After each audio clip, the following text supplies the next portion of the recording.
Hola, mi nombre es José Luis Ramírez Arias, soy el docente de la asignatura Control Automatizado y Robótica del programa de Ingeniería Industrial, Facultad de Estudios a Distancia. Hoy quiero continuar con este tema que se llama Sistemas de Actuación Mecánica. Primero me gustaría hablar de una pequeña clasificación de la robótica o de los robots que existen. Yo lo divido en 5 categorías: los robots manipuladores, los robots móviles, los robots humanoides, los robots flexibles y por último los robots con aplicaciones médicas. Dentro de los robots manipuladores nosotros nos vamos a encontrar con que hay robots abiertos o cerrados y con estructura de árbol. Dentro de los robots móviles están los robots con ruedas, orugas o patas, submarinos, terrestres o aéreos. Los humanoides, básicamente hablamos de bípedos, pero también tenemos una categoría que hace referencia a las prótesis o exoesqueletos. La robótica flexible hace referencia a robots bioinspirados que pretenden emular la capacidad del tejido flexible de los seres humanos y utiliza materiales blandos. Y finalmente está la robótica médica, que es usada para asistencia en cirugía y también tiene una aplicación con robots de asistencia al diagnóstico de enfermedades. Por ejemplo, las cápsulas que le dan a las personas para que recorra todo el intestino y pueda sacar imágenes de diagnóstico. En realidad esa cápsula es un robot que va a ser controlado para recorrer el cuerpo humano. Aquí tenemos algunos ejemplos de robots. Este primero es un brazo robótico, lo que conocemos como un manipulador. Dentro de la robótica móvil cito este ejemplo. Este robot se llama Rumba y el robot es utilizado como aspiradora, o bueno, más bien es diseñado para ser una aspiradora. Él está dotado de unas ruedas y cepillos y él va recorriendo un apartamento o una casa para aspirar. Este robot que hay acá se llama Nao, es un robot humanoide, tiene 2 miembros inferiores, 2 miembros superiores, tronco y cabeza, y es comúnmente utilizado en bancos. Por ejemplo, en Japón lo utilizan como recepcionista en el banco para recibir a un cliente y guiarlo hacia donde tiene que ir, y fue desarrollado por una empresa francesa que se llama Aldebaran. Dentro de la robótica flexible también tenemos aplicaciones humanoides. Esta que hay acá es una prótesis de mano que utiliza 3 dedos. Esta prótesis la desarrollé yo durante mi tesis doctoral, por supuesto en colaboración con otros colegas y profesores. ¿Por qué es flexible? Porque a nivel de las articulaciones cuenta con un mecanismo que le permite adaptarse al objeto que está agarrando.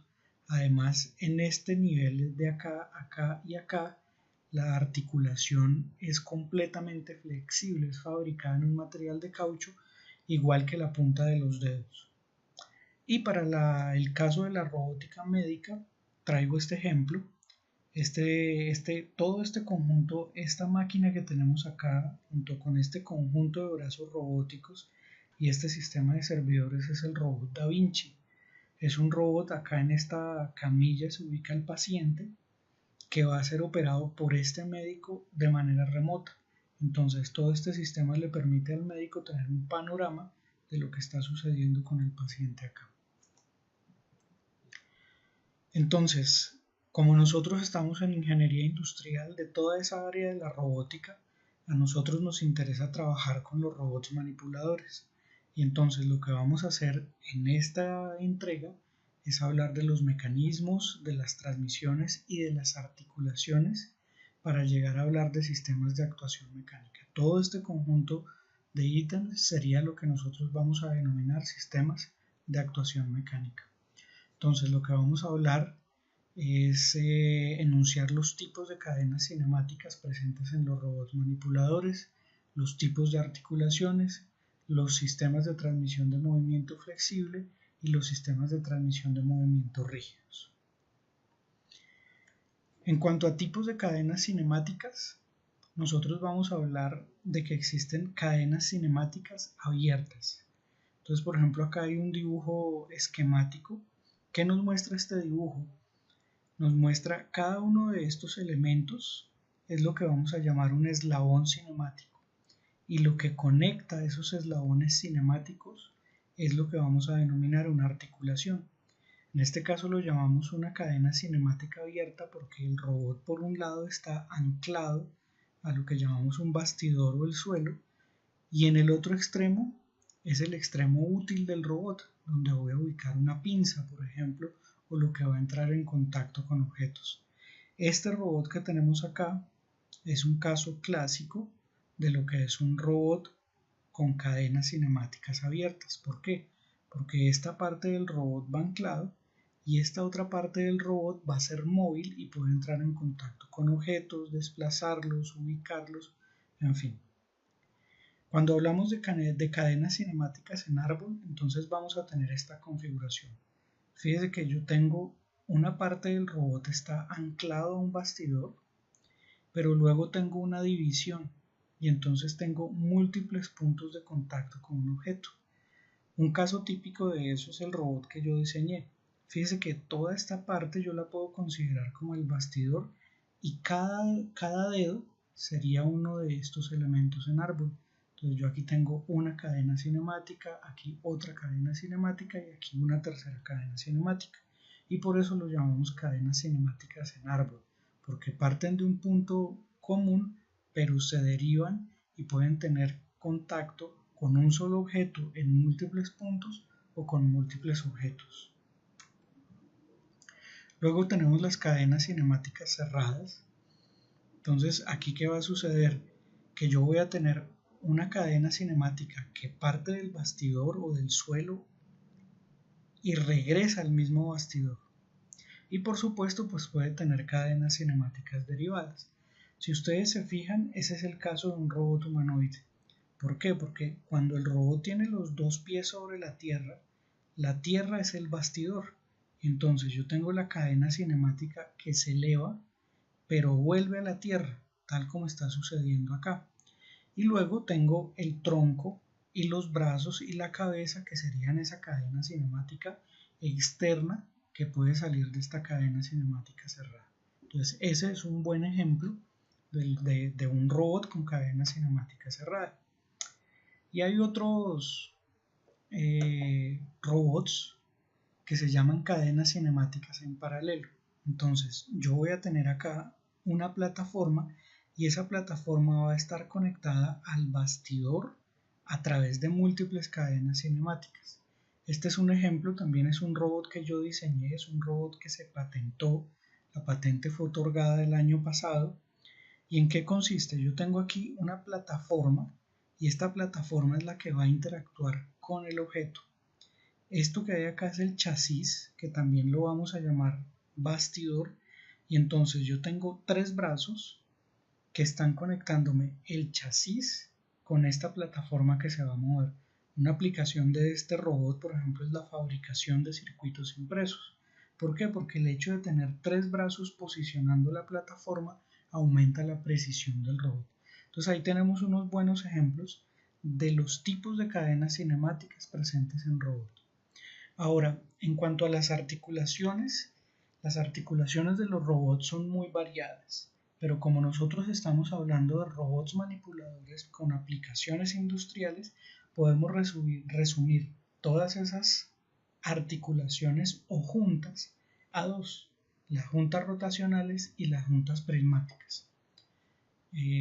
La junta rotacional, que vamos a denominar con la letra R, es una junta donde, por ejemplo, si yo considero que esto es una parte del robot, entonces esta parte de aquí arriba va a poder rotar con respecto a esta. Típicamente lo vamos a representar con un cilindro de este estilo o con este círculo uniendo dos líneas. También se puede representar de esta manera. Y entonces vamos a decir que eso es una junta rotacional. Si ustedes miran su cuerpo, en el brazo, el codo es una junta rotacional. ¿Por qué? Porque el antebrazo puede rotar con respecto al brazo.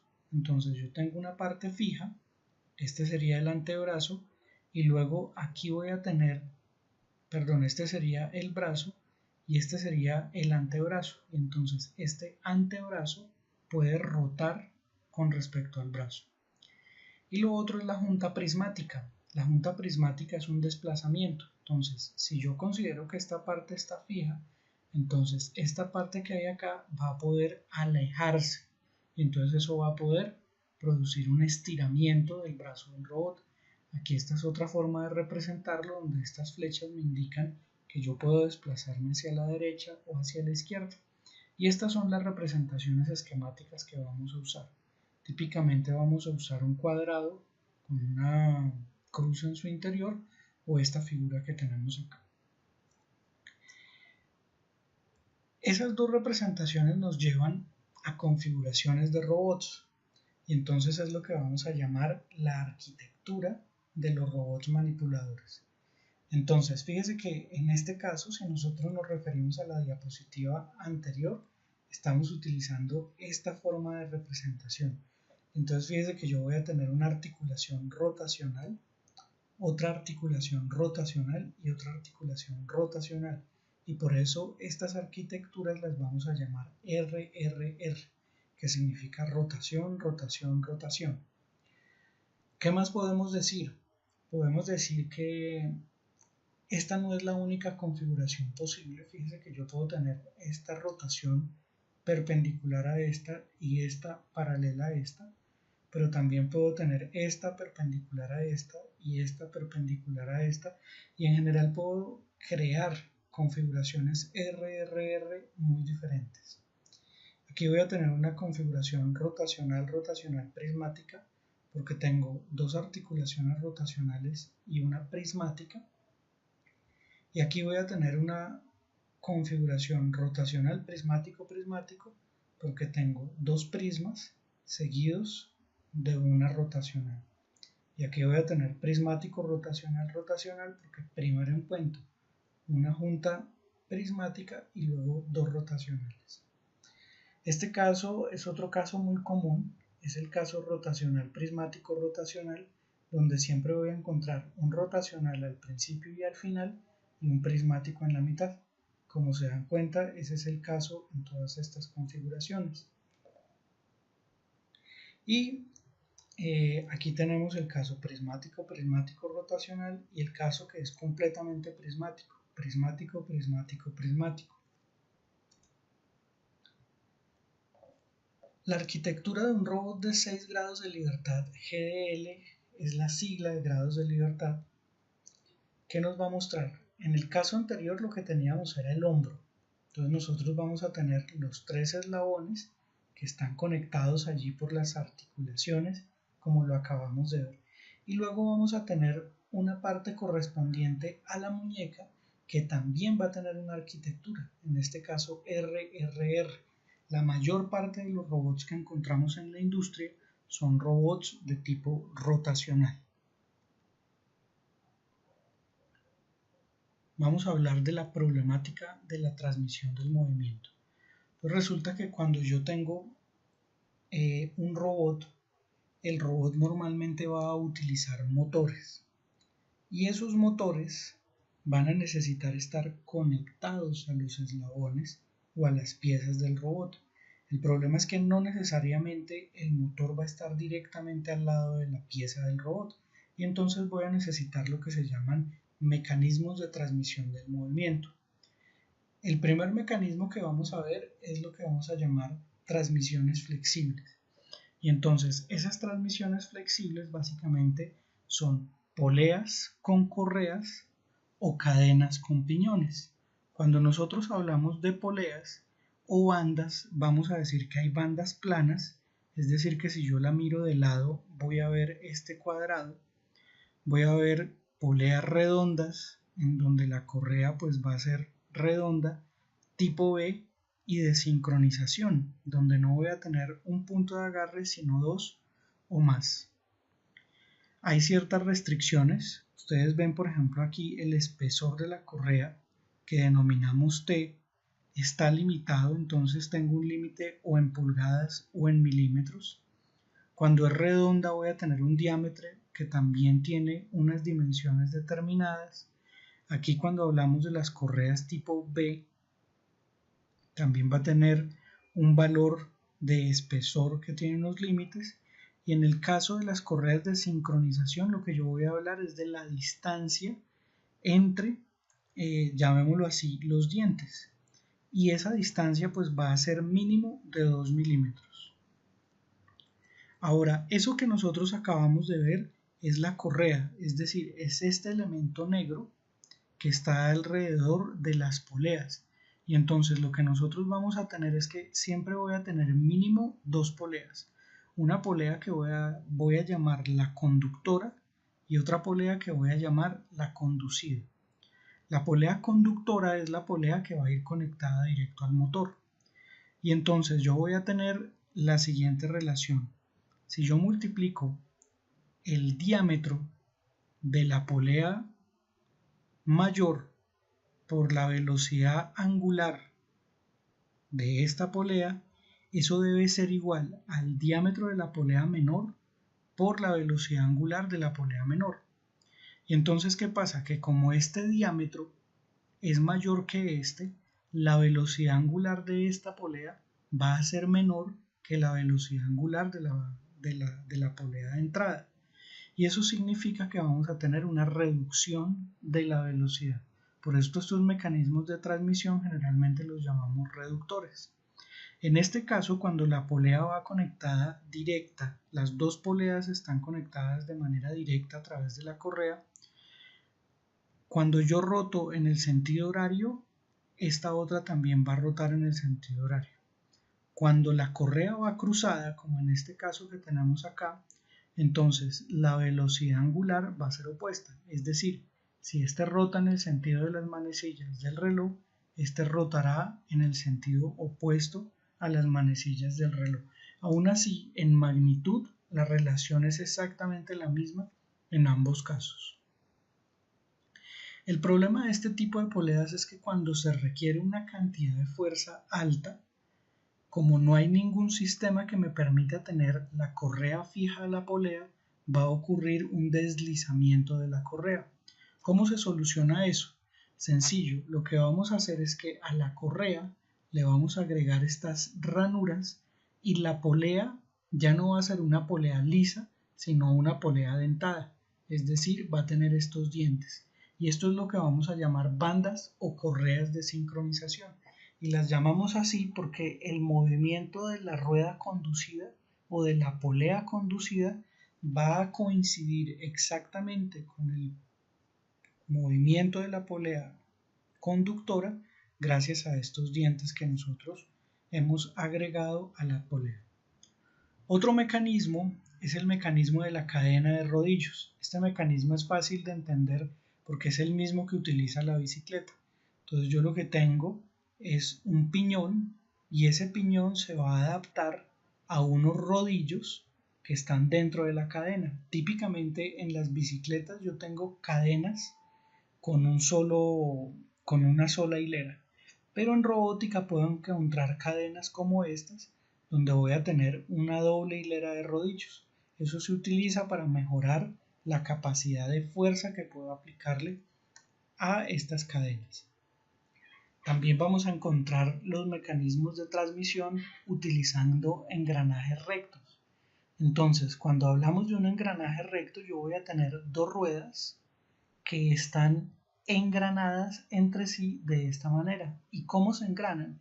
Porque cada rueda va a tener un diente con esta geometría. Y entonces, en este caso, yo voy a tener una rueda acá y la otra rueda va a encajar sus dientes con esto. De forma que si esta rueda tiene un movimiento antihorario, esta rueda tendrá un movimiento horario. En este caso, la relación de transmisión va a ser muy similar. Aquí vamos a tener el signo menos porque las velocidades angulares son opuestas, pero la relación va a ser la velocidad angular de la rueda D mayúscula por el número de dientes de la rueda D mayúscula va a ser igual a menos el número de dientes de D minúscula por la velocidad angular de D minúscula. Entonces fíjese que aquí ya no vamos a hablar de diámetros, sino que vamos a hablar del número de dientes que tiene el piñón. Aquí tenemos este video. es un video tomado de Tecnonora, donde nos muestra el funcionamiento de un engranaje recto simple. Entonces aquí lo estamos ejecutando, podemos ver que el motor acciona este piñón, los dientes se engranan y produce el movimiento de esta rueda. Las velocidades angulares son opuestas, pero además de ser opuestas, la velocidad angular de la rueda más grande es menor. Entonces nuevamente estamos hablando de un reductor de velocidades.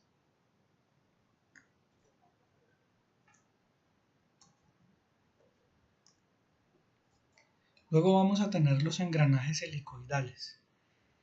El principio de funcionamiento esencialmente es el mismo. Lo que pasa es que los dientes ya no van a ser rectos como en el caso anterior, sino que van a tener una inclinación. Aún así, la relación de transmisión es la misma. ¿Qué sucede? Que al tener una inclinación en los dientes, como vemos acá, el ángulo de contacto entre las dos ruedas es diferente y eso va a cambiar las condiciones de aplicación de la fuerza del engranaje. Aquí tenemos nuevamente un ejemplo de un sistema de transmisión. Este es un tren reductor de engranajes helicoidales, también tomado en YouTube de Tecnora. Cuando yo lo ejecuto, aquí podemos ver varias cosas. Primero, que los dientes no son rectos, sino que tienen una inclinación.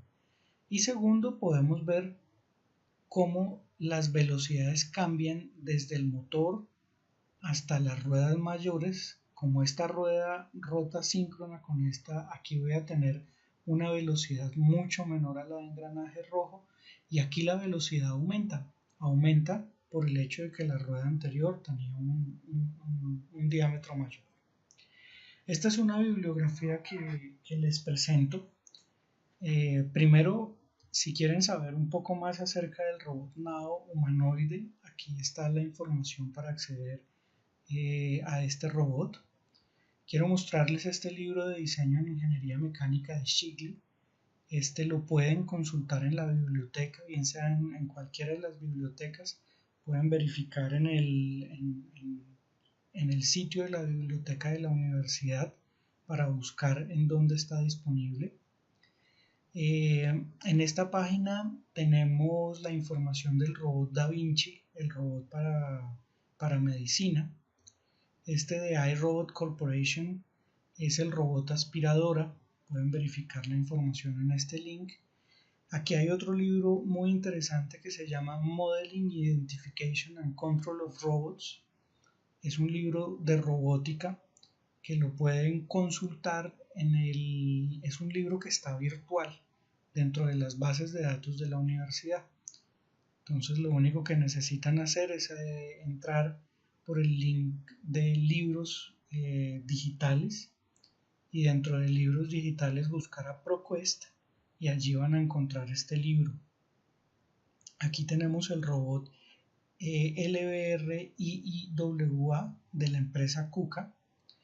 Y esta es la página web en la que pueden encontrar la información sobre ese robot. Es el robot manipulador que vimos al principio. Aquí está la referencia a mi tesis doctoral que fue desarrollada en la Universidad de París-Nanterre en Francia. Y también tienen la información del número de la patente correspondiente al robot planar que mostramos. Finalmente, agregué esta referencia que es Introduction to Autonomous Mobile Robots. Es un libro que fue publicado en Cambridge, Massachusetts, en el MIT. Y es interesante porque a pesar de que los robots móviles no van a ser el centro de nuestro interés, es siempre interesante ver lo que se está fabricando, lo que se está produciendo. Eso es todo por hoy, muchas gracias.